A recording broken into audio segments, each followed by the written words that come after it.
الحمدللہ وحدہ لا شریک لہ والصلاۃ والسلام علی من لا نبی بعد۔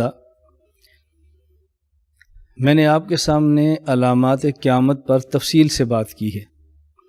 قیامت کی بعض علامات چھوٹی ہیں جنہیں علامات صغریٰ کہتے ہیں، اور قیامت کی بعض علامات بڑی ہیں جنہیں علامات کبریٰ کہتے ہیں۔ بڑی علامات کبریٰ میں سے ایک علامت حضرت مہدی کا پیدا ہونا ہے، اور ایک بہت بڑی علامت حضرت عیسیٰ علیہ السلام کا آسمان سے نازل ہونا ہے۔ نازل ہونے والے حضرت مہدی کے اوصاف کیا ہیں؟ حضرت مہدی کہاں پیدا ہوں گے، کہاں وفات ہوگی، کارنامے کیا ہوں گے، ذرا اس کو بھی سنیں۔ آمد مہدی یہ نہیں کہنا ظہور مہدی، بلکہ آمد مہدی۔ حضرت مہدی آئیں گے، پیدا ہوں گے، یہ نہیں کہ پیدا ہو چکے اور ظاہر ہوں گے۔ ہمارا عقیدہ یہ نہیں کہ ظاہر ہوں گے، ہمارا عقیدہ پیدا ہوں گے۔ آمد مہدی حضرت فاطمہ رضی اللہ عنہ کی اولاد سے ہوں گے۔ نام ان کا محمد ہوگا، والد کا نام عبداللہ ہوگا۔ رسول اکرم صلی اللہ علیہ وسلم کے شکل اور کردار میں مشابہ ہوں گے۔ دنیا میں کفر کا غلبہ ہوگا، حتیٰ کہ شام اور قسطنطنیہ پر بھی عیسائیوں کی حکومت آ جائے گی، اور اسلام سمرتا سمرتا مدینہ پہنچنا شروع ہو جائے گا۔ حضرت مدینہ میں ہوں گے، مدینہ میں باتیں شروع ہو جائیں گی کہ حضرت مہدی کو تلاش کرنا چاہیے۔ یہ وہاں سے مکہ مکرمہ چلا جائیں گے، اور مکہ مکرمہ حجر اسود اور مقام ابراہیم کے دوران یہ طواف پہ ہوں گے، تو بعض لوگ ان کو پہچان کر کہیں گے یہ مہدی ہے، ہمیں ان کی بیعت کرنی چاہیے۔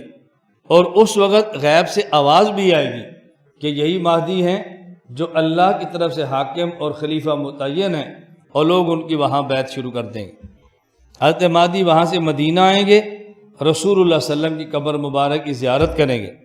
وہاں سے شام آئیں گے، نصارہ سے جہاد کریں گے اور شام پر فتح حاصل کریں گے۔ پھر قسطنطنیہ جائیں گے، وہاں پہ فتح حاصل کریں گے۔ پھر واپس شام کے علاقے میں آئیں گے۔ عصر کی نماز کا وقت ہوگا کہ حضرت عیسیٰ علیہ السلام دو فرشتوں کے کندھوں پر ہاتھ رکھے ہوئے دمشق کی جامع مسجد پر مینار پر اتریں گے، اور وہاں سے سیڑھی کے ذریعے ان کو مسجد میں اتارا جائے گا۔ حضرت مہدی فرمائیں گے نماز آپ پڑھاؤ۔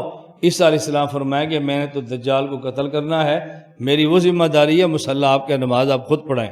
حضرت مہدی پڑھائیں گے تو حضرت مہدی 40 سال کی عمر میں خلیفہ بنیں گے، 7 سال تک خلافت کا نظام قائم کریں گے، اور 47 یا 48 عمر میں انتقال فرما کے دنیا سے رخصت ہو جائیں گے۔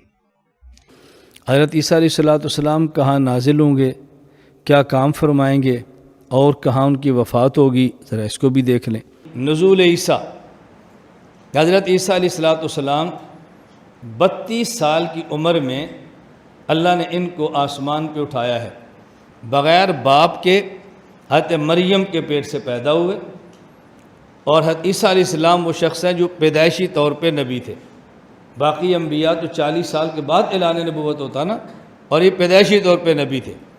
اور عام نبی کو 40 سال کے بعد حکم ہوتا ہے، اعلان نبوت کا وحی آتی، اور یہ بچپن سے نبوت کا اعلان تھا، وجعلنی نبیّا، اللہ نے مجھے نبی بنایا۔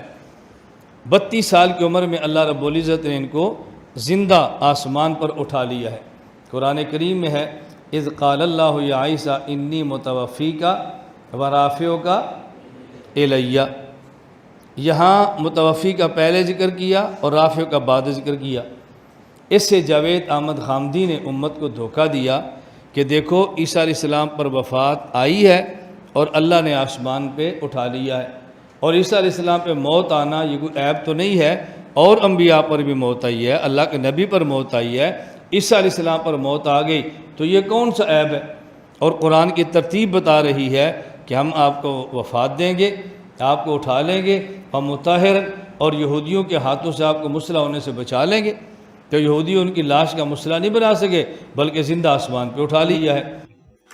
حضرت عیسیٰ علیہ السلام آسمان سے نازل ہوں گے، پھر حضرت عیسیٰ علیہ السلام نکاح فرمائیں گے، حضرت عیسیٰ علیہ السلام کی اولاد ہوگی، 40 سال تک خلافت کا نظام ہوگا، دجال کو مقام لط پہ قتل کریں گے، اور عیسیٰ علیہ السلام جہاں تک دیکھیں گے وہاں تک آپ کا سانس جائے گا۔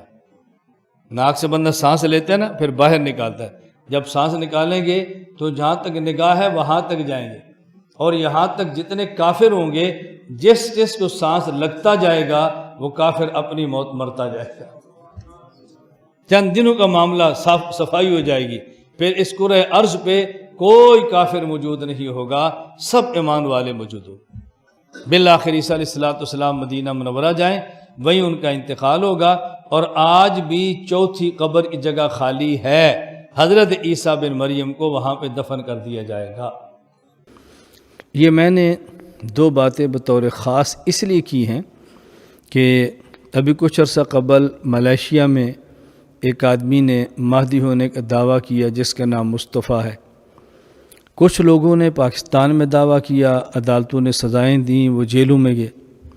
ابھی ہندوستان میں ایک شخص نے دعویٰ کر دیا جس کا نام شکیل بن حنیف ہے۔ تو جس طرح کسی نہ کسی دور میں بعض لوگوں نے کسی کے کہنے پر یا خود لیڈر بننے کے شوق میں غلط اور جھوٹے دعوے کر کے خود جہنم لی ہے اور دوسرے لوگوں کو جہنم کا ایندھن بنایا ہے، اللہ ہم سب کی حفاظت فرمائے۔ اسی طرح آج کے دور میں بھی کچھ لوگ یہ کام کر رہے ہیں، جن میں اس وقت شکیل بن حنیف کے نام پر ہندوستان میں ایک شخص ہے کہ جس نے یہ دعویٰ کیا ہے۔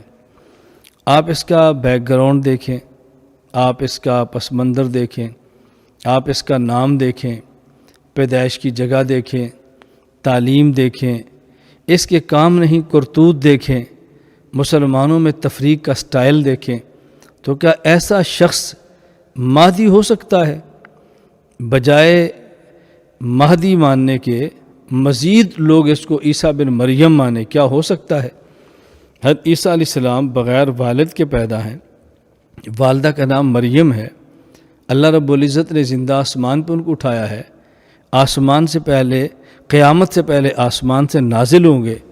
اب بتاؤ، اتنی واضح صفات ہونے کے باوجود پھر بھی اگر کوئی شخص حماقت اور پاگل پن کی بنیاد پر یہ دعویٰ کرے کہ میں عیسیٰ ہوں، وہ قادیان کا غلام احمد ہو یا وہ ہندوستان کا شکیل بن حنیف ہو، کیا اس کو مانا جا سکتا ہے؟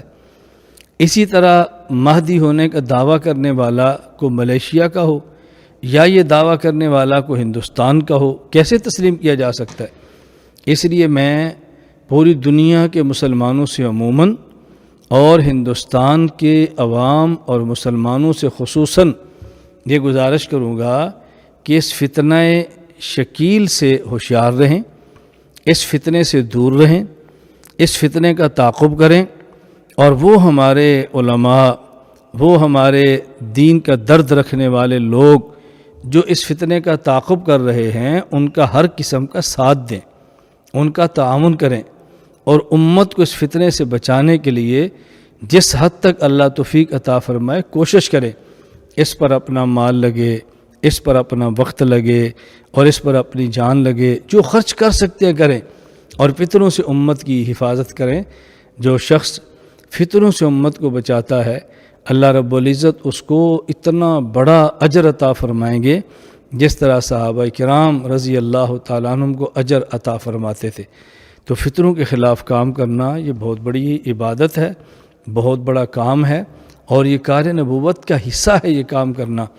میں اس لیے ایک تو وہ تمام حضرات جو ہندوستان میں شکیل بن حنیف کے فتنے کے خلاف کام کرتے ہیں، ان کی تائید بھی کرتا ہوں، ان کے لیے دعا بھی کرتا ہوں، اور جس حد تک ممکن ہو ہم تعاون بھی کریں گے انشاءاللہ العزیز۔ اللہ ان کی اس محنت کو قبول فرمائے، اللہ رب العزت اپنی شان شان اجر عطا فرمائے، اور باقی لوگوں سے ان سے تعاون کرنے کی درخواست کرتا ہوں، اور جہاں تک ہماری آواز پہنچتی ہو ان سے گزارش کروں گا اس فتنے سے خود کو محفوظ رکھیں، اپنے خاندان کو محفوظ رکھیں، محلے والوں کو محفوظ رکھیں، اپنے گاؤں اور شہر والوں کو بچائیں، اور اس فتنے سے جس حد تک بچ سکتے ہیں بچیں، اور اس فتنے کے خلاف کام کرنے والوں کا جس حد تک تعاون کر سکتے ہیں کریں۔